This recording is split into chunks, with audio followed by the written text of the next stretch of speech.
우리는 이 세상을 살아가면서 알게 모르게 고정관념이라는 것을 갖게 됩니다.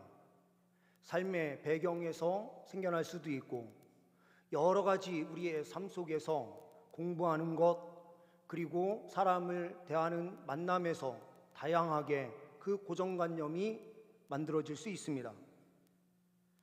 특히 믿음에서도 고정관념이라는 것이 생기면 다른 것이 보이지 않는 특성이 있습니다. 오늘 말씀을 통해서 이러한 고정관념의 벽을 깨뜨리고 새로운 믿음으로 나아가는 귀한 은혜가 우리 모두에게 있기를 간절히 소망합니다. 본문 말씀을 통하여 첫 번째로 우리가 어떤 고정관념을 넘어야 하는가? 첫 번째로 오류에 대한 고정관념을 넘는 신앙인이 되라라고 성경은 우리에게 요구하시고 있습니다. 2절에서부터 4절 말씀을 보게 되면 이렇게 말씀합니다. 예루살렘에 있는 양문 곁에 히브리 말로 베데스다라 하는 못이 있는데 거기 행각 5이 있고 그 안에 많은 병자, 맹인, 다리 저는 사람, 혈기 마른 사람들이 누워 물의 움직임을 기다리니 이는 천사가 가끔 못에 내려와 물을 움직이게 하는데 움직인 후에 먼저 들어가는 자는 어떤 병에 걸리든지 낫게 되밀어라.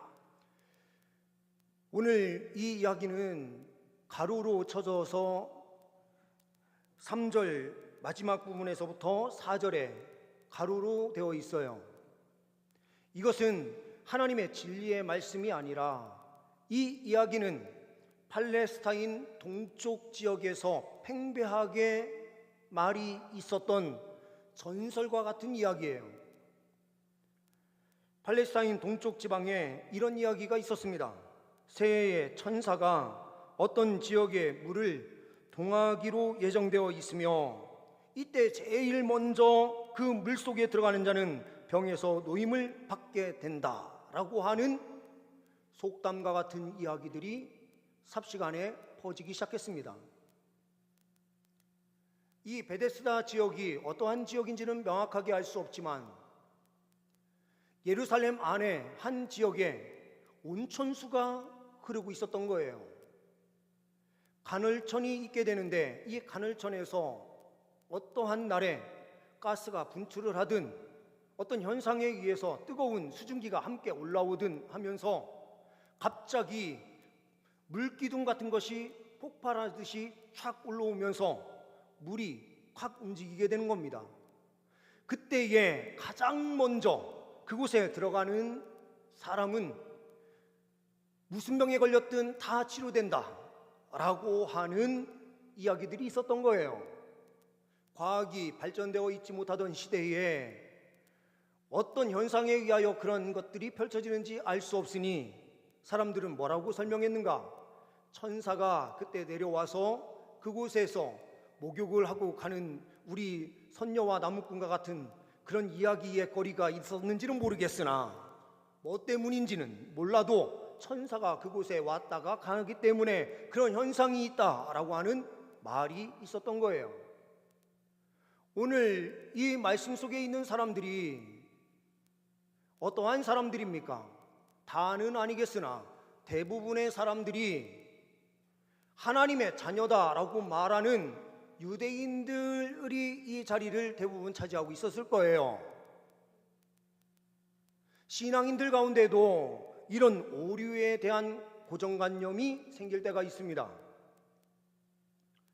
열왕기상 18장 말씀을 보게 되면 엘리야와 갈멜산에서 대결하는 바알 그리고 아세라 선지자들이 있습니다. 이 선지자들이요, 어떤 신이 참신인가? 바알이 진짜 신인가? 아니면 여호와 하나님이 진짜 신인가? 대결하자. 엘리야가 이야기해서요, 갈멜산에 다 같이 모였어요. 그런 다음에 바알 선지자들 니네들부터 먼저 한번 해봐라 했더니요, 이들이요 그곳에서 처음에는 그냥 기도하는데 바알 신을 외치면서 그곳에서 기도하는데 응답이 아무것도 없는 거예요. 그랬더니 이들이요 18장 26절에 응답이 없으니까 그 제단 주위로 막 뛰면서 놀기 시작합니다. 무당이요, 처음에는 북치고 장구치고만 하고 있다가 조용하다가 뭔가가 안 된다 싶으면은 작두 타고 막 하듯이 뭐라도 막 하는 거예요. 이것도 안 되니까요, 28절 말씀해 보니까요, 창과 칼로요 자기 몸을 해하면서 피를 흘리면서요, 자기들은 최고의 정성을 들인다 하면서 우상에게 그렇게 나아가는데 아무 응답이 없는 거예요.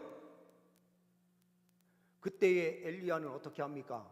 12돌을 취해요. 12돌은 12지파를 상징하는 거겠죠. 12지파의 하나님이신 여호와 하나님, 그 하나님을 신실하게 믿으면서 그 위에 12개로 제단을 올리고 그 위에 불 지피는 거, 그리고 재물을 올려놓고요, 큰 곳에 물을 네 동이를 가지고 와서 다 엎고요, 그런 다음에 하나님께 기도하는데 하늘에서 불이 떨어져서 불이 붙어요. 바알에 섬기고 있었던 선지자들의 오류는 뭐냐? 참 하나님이 여호와 하나님이신데 바알이 참신이다라고 하는 오류를 가지고 있었던 거예요. 그리고 그들의 방식대로 만들어낸 의식으로 무엇인가 행하면 응답이 있을 것이다라고 하는 오류 가운데 있었던 겁니다. 크리스찬들 안에도 이런 오류가 많이 존재해요. 혹시 행운의 편지 들어보셨습니까? 중고등학교 때 애들이요, 편지를 써가지고 와서 선물이야 하면서 주는데 딱 받아서 열어보면 행운의 편지. 이 편지는 영국에서 최초로 시작되어 1년에 한 바퀴를 돌면서 받는 사람에게 행운을 주었고, 지금은 당신에게 옮겨진 이 편지는 4일 안에 당신 곁을 떠나야 합니다. 이 편지를 포함해서 7통을 행운이 필요한 사람에게 보내주십시오. 밤새도록 7장 쓰는 거예요. 똑같이. 크리스찬인 우리들도요, 이거를 만약에 어떤 분이 교회에서 가지고 와서 성도님들 다 나눠주면서 아싸, 나 이제 행운이 있다, 그 이야기에 행운 편지를 이야기하는 것처럼 보이는데 뒤에는 어떤 얘기가 있느냐? 미국의 케네디 대통령은 이 편지를 받았지만 그냥 버렸습니다. 결국 9일 후에 그는 암살당해 죽었습니다. 이런 내용이 막 들어있어요. 저주가 막 있으니까 막 두려워서요, 안 쓰면은 어떻게 됩니까? 저주받을 것 같은 거예요. 지나가던 무당이 크리스찬을 보면서 이야기하는 거예요. 너 언제 가다가 잘못하면 크게 죽어. 그럴 때 우리 성도님들은 어떠십니까? 담대하게요, 여호와 하나님만이 참 하나님이시고 나를 주 예수 그리스도께서 구원하셨으니 나는 저런 쓸데없는 말에 귀를 기울이지 않는다 하면서 하나님만 바라보면서 달려가시는 신앙인이십니까? 아니면 두려워 떨면서 저 베데스다 물가에 들어가야만 산다라고 생각하면서 잘못된 오류 가운데 계속해서 빠져들고 계십니까?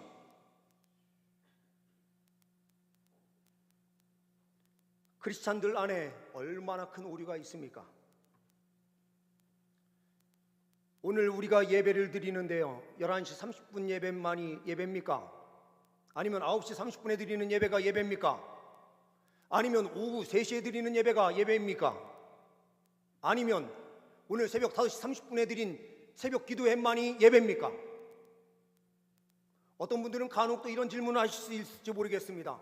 큰 교회 가봤더니 11시에 예배를 드리던데요, 11시 예배가 진짜 예배 아닙니까? 11시 30분에 드린다는 거는 이거는 뭔가 잘못된 것 아닙니까? 이건 다 사람들이 만들어낸 관념들일 뿐이에요. 성경에 그런 내용이 없어요. 우리는 우리만의 고정관념을 만들어내고 그 고정관념에서 벗어나는 사람들은 용납하지 못하는 모습이 그리스도인들의 모습이고요. 가장 큰 오류 가운데 있는 사람이 바로 여기 서 있는 강창원 목사 같은 사람들이에요. 신학한 사람들이요. 해석에 오류가 있을 수 있다는 것을 인정하지 않고 내 생각만이 옳다라고 주장하면서 다른 사람 건 다 아닌 것처럼 말을 해버리는 이 어리석은 모습이 있어요. 물론 절대로 타협할 수 없는 것이 있습니다. 우리의 구원자는 예수 그리스도시다라고 하는 사실 절대로 타협할 수 없어요. 구원은 예수 외에는 다른 게 없습니다.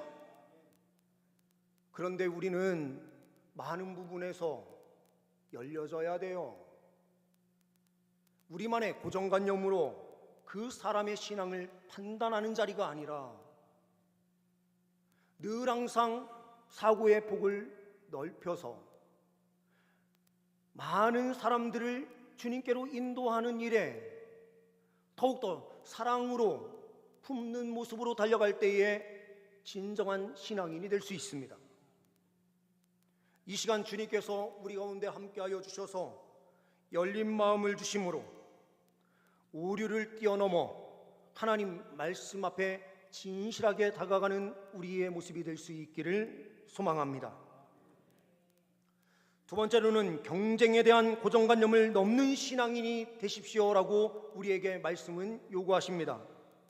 7절 말씀을 보게 되면 이렇게 되어 있습니다. 병자가 대답하되 주여 물이 움직일 때에 나를 못에 넣어주는 사람이 없어 내가 가는 동안에 다른 사람이 먼저 내려가나이다. 다른 사람이 먼저 내려가서 한 사람만 치료되는데 한 사람이 내가 아닌 다른 사람이 먼저 들어가서 깨끗함을 받습니다.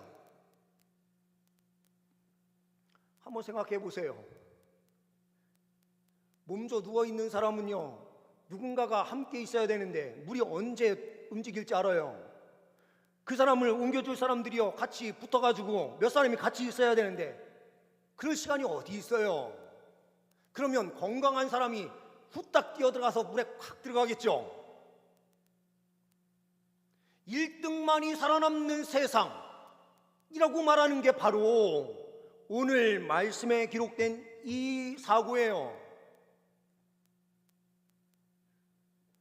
취업을 위해서 스펙을 쌓고요, 남들보다 더 좋은 학군이 있는 강남에 가서 살아야 되고요, 넓은 집을 가져야 되고요, 직분도요 사람들로부터 인정받는 자리에 있어야 된다라고 하는 이 착각이 우리 그리스도인들 안에 얼마나 많습니까?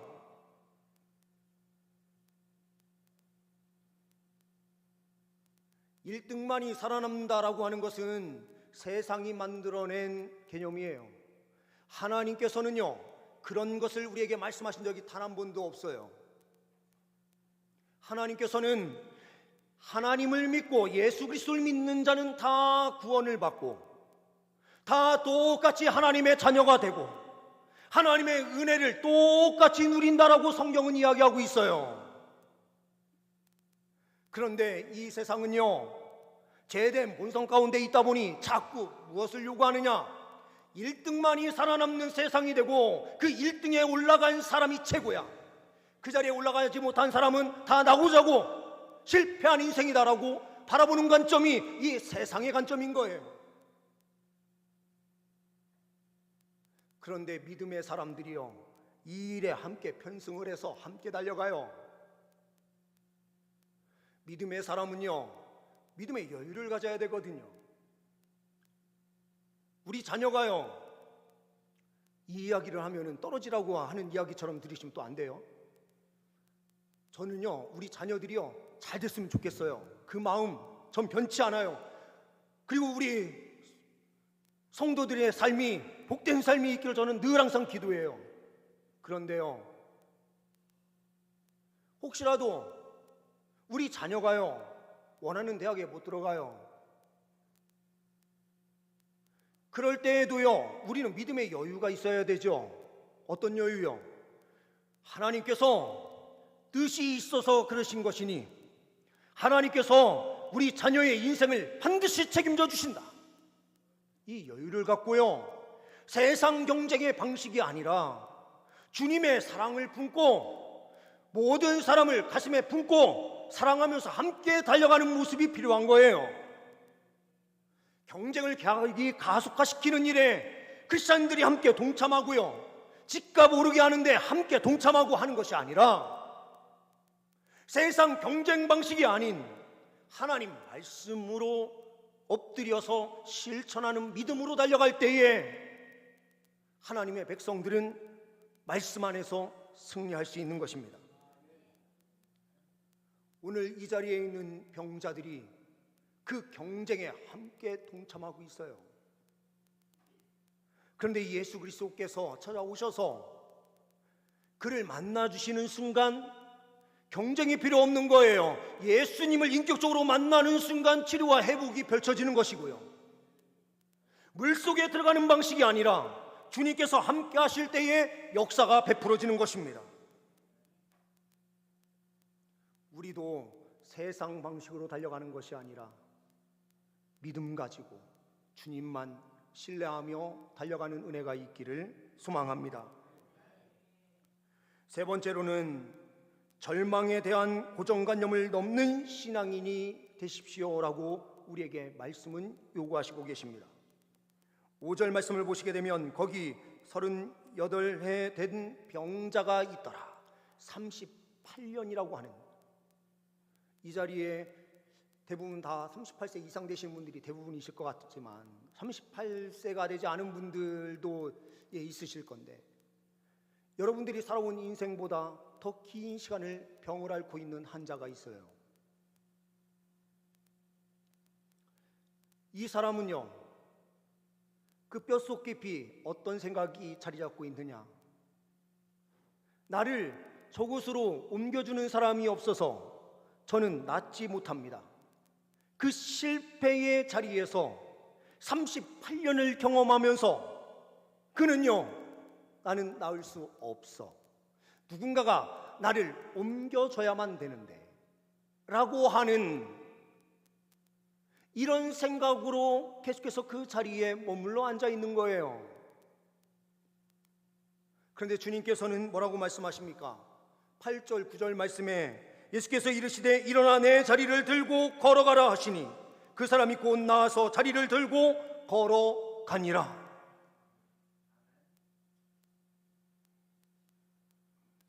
38년 동안 누워 있었던 사람은요, 일어나려고 그러면 근육이 제대로 움직이지 못해요. 한 달 동안 깁스를 하고요, 나중에 푼 다음에 걸어 다니려고 그러면 발이 안 움직이는 거예요. 그런데 하나님의 그 치료는 어떤 치료인가? 한순간에 펼쳐지는 치료예요. 재활이 필요 없어요. 이 완벽한 치료가 어떻게 이루어지는가? 우리가 앓고 있는 가장 큰 질병은 어떤 질병인가?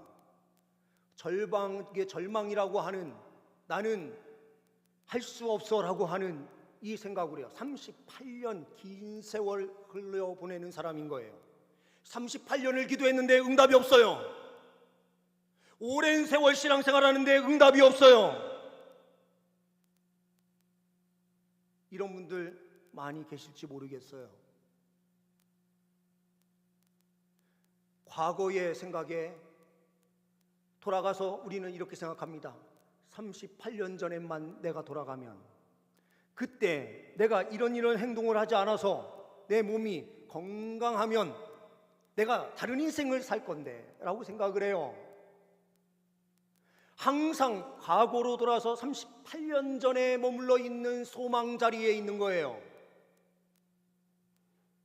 주님을 인격적으로 만나고 주님의 명령 앞에 한 발자국 한 발자국 일어나 앞으로 전진하면 우리의 삶은 변화되는데,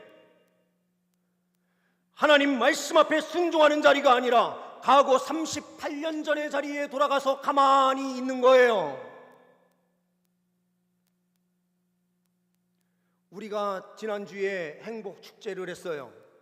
어떤 분들은 이렇게 말할지 모릅니다. 목사님, 시대가 어떤 시대인데 옛날처럼 전도하는 방식을 자꾸 전도하라 말씀하십니까?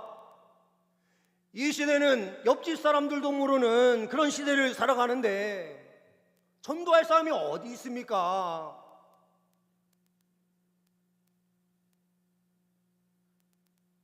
안 된다는 생각에 그 절망의 자리에 그대로 있는 거예요. 우리 자녀들에게 이런 표현 죄송합니다. 저 충청도 사람이라서 이게 자녀들을 볼 때 가끔가다 환장해요. 언제요? 아무리 이야기해도요, 그 자리를 떨치고 조금 앞으로 나가면 되는데 안 해요. 한번 실패를 경험한 자리에서요 다시 일어서려고 하질 않아요. 중3, 고3이 됐어요. 영어 공부, 아니 중학교 1학년 거부터 다시 시작하면 되잖아요. 다시 시작하면 되는데 안 해요. 왜요? 나는 어렸을 때 해봤는데 안 되는 사람이야. 이 자리에 계신 분 중에서요, 컴퓨터 타자 치는 게 두려워서 타자 위에 손가락 한 번 올려보시지 않는 분들 혹시 계실지 모르겠어요. 한 번 쳐보면 별거 아니에요. 컴퓨터 키는 것 자체가, 전원 들어가는 것 자체가 겁나서 아무것도 못 하시는 분들 한번 눌러보세요. 핸드폰, 스마트폰이 있는데 문자 하나 못 보내시는 분들의 특징은 뭐냐? 한 번도 눌러보는 생각을 안 하시는 거예요. 새로운 것이 있을 때, 새로운 도전을 하지 못할 때에 아무것도 할 수 없거든요. 그런데요, 믿음이라고 하는 것은 우리가 스스로 뭔가 만들어내는 것이 아니라 우리 주님께서 우리 안에요 믿음을 주시거든요. 그럼 이 믿음 주신 그것을 부여잡고요 한 걸음 믿음으로 나가기만 하면 인생이 바뀌기 시작해요. 그런데 우리는 옛날의 자리에 그대로 머물러 있는 거예요.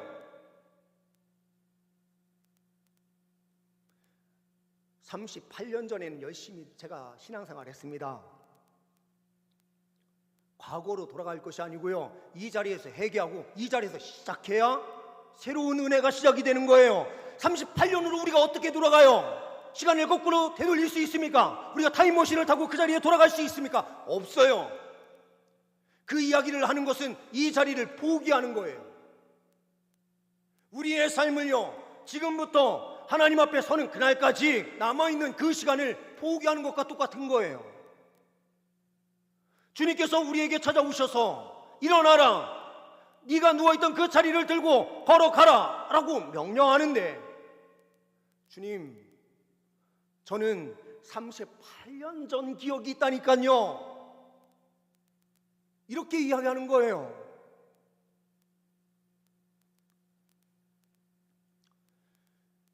그러면서 우리가 어떤 자리에 있는지 아십니까? 이 고정관념을요 옆에 있는 사람한테 계속해서 강요하는 사람으로 우리가 살고 있어요. 그러면서 절망을 뛰어넘어 소망의 자리로 나아가게 해야 되는데, 아니야, 너 그 자리 가만히 있어야 돼. 10절 말씀을 한번 보세요.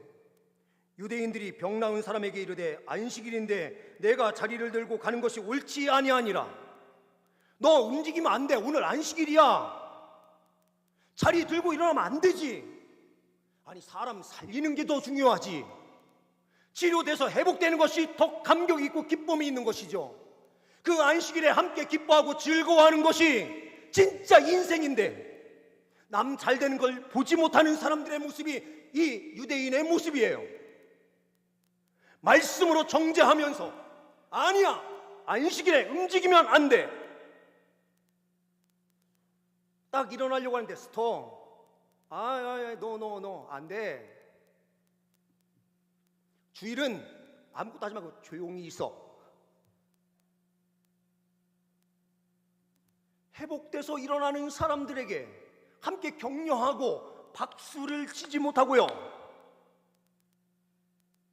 우리의 고정관념으로 그 절망의 자리에 다 같이 그대로 있어야 되는 거예요. 자꾸 이 세상이 그렇게 만들어요.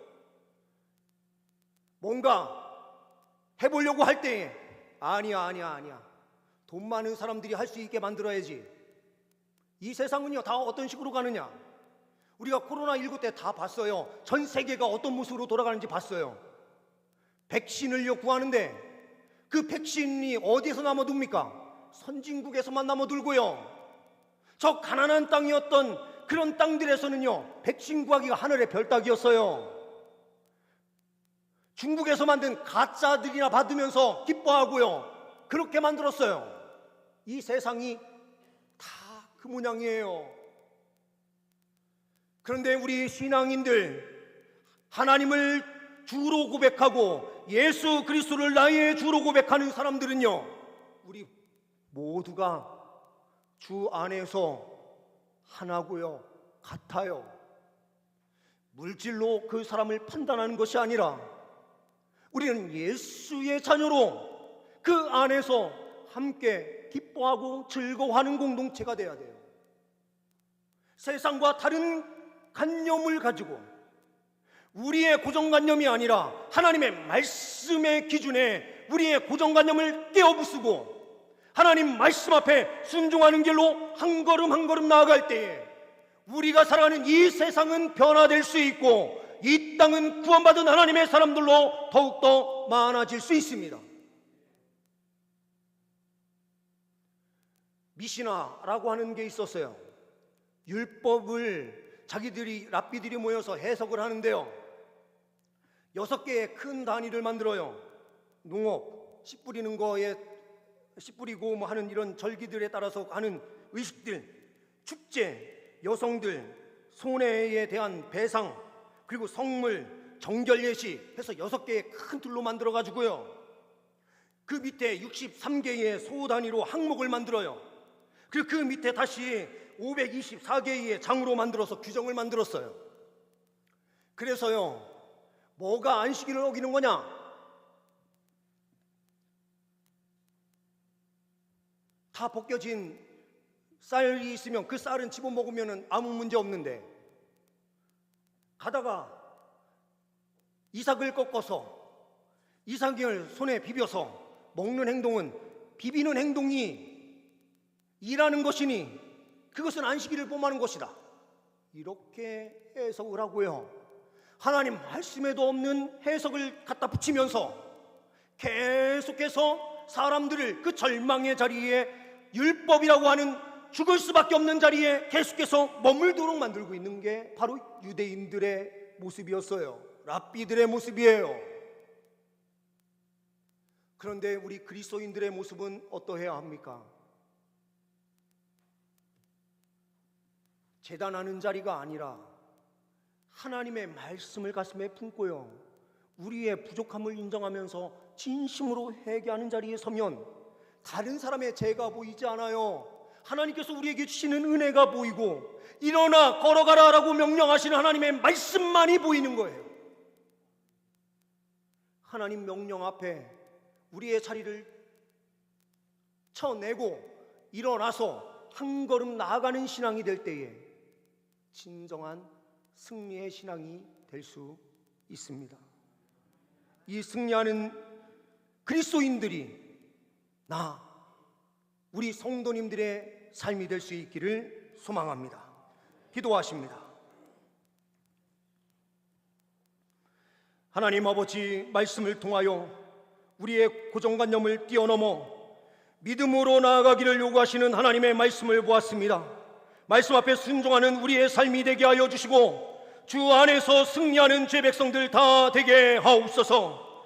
세상의 오류의 고정관념, 경쟁에 대한 고정관념, 절망에 대한 고정관념을 철저하게 내려놓고 주의 사랑을 실천하며 영광을 올려드리는 죄 백성들 되게 하옵소서. 우리 주 예수 그리스도의 이름으로 기도하옵나이다.